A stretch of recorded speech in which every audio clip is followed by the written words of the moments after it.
Yo, what's up, everybody? Welcome back to another Chubbs Reviews, where I bring you a review every Monday, Wednesday, and Friday. And today we're going to be talking about the sequel to Thor, Thor: The Dark World. So the second Thor movie. Um, and yeah, this Thor movie, I've heard that every series gets better as time goes on. And I would say overall that's pretty much true for this one. Thor 1 was it was really cool, but you didn't see Thor like actually Thor a lot. He was humanized, and it was more of like, I don't know. Thor 1 was good, but I think this is a step up because you see Thor as Thor the entire time.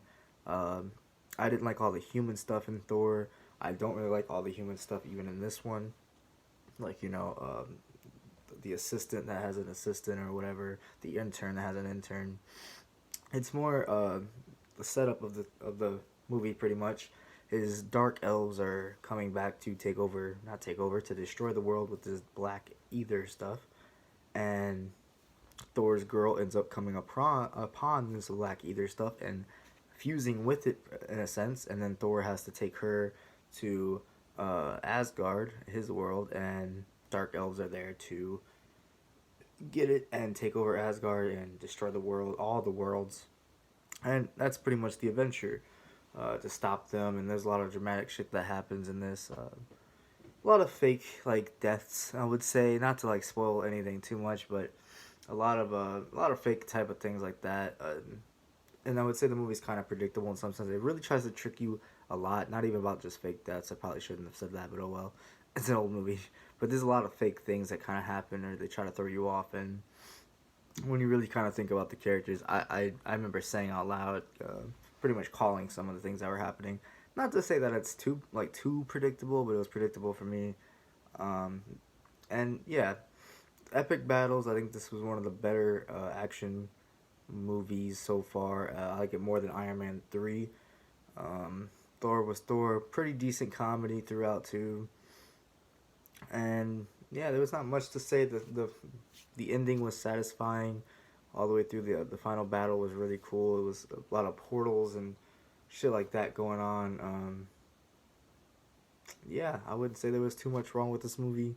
It was pretty cool. At the same time, it just didn't. The villain itself wasn't that great. He didn't have any really good motivation. He just wanted to destroy everything just to destroy it and cover it in black. I liked that the black either, I could kind of tell was going to be like an infinity stone type of thing, and it is. So at this point, we've seen kind of two infinity stones in the world. We've seen the cube, the tesseract, and also the black ether inside of Jane, which is Thor's girlfriend. So yeah, we got these two things coming together. The Avengers weren't really around in this. It was just Thor. There was a really good cameo in this. I won't spoil the cameo, besides Stan Lee, obviously. But there was a cameo from another Avenger that was honestly one of the best ones. You do see Loki and Thor team up in this at some points. You get some of those moments that you probably wanted in the past. And they do some really cool things with that. Some of the best scenes. Loki, again, has some of the best scenes in general. Pretending to be one way, showing that he's another way. It's very good. Like the guy who plays Tom Hiddleston, whoever plays Loki, just does perfect. But this movie's not about Loki, and there can be too much of a good thing. So I'm happy that he's not like the main villain or even a main character. He's just a really good supportive character in this movie.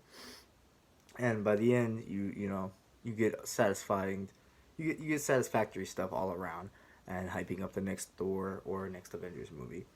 So anyway, I think I'll come down to my final verdict. I gave Thor 1 a 7 out of 10. This movie I think is slightly better, but it's still not great. It just got its little things. The villain wasn't great, and it's just not a very memorable movie. But it was a lot of fun while you watch it. So for that, my final verdict is gonna be an 8 out of 10. And yeah, thank you guys so much for watching. Like, comment, subscribe, and I'll see you guys in the next video.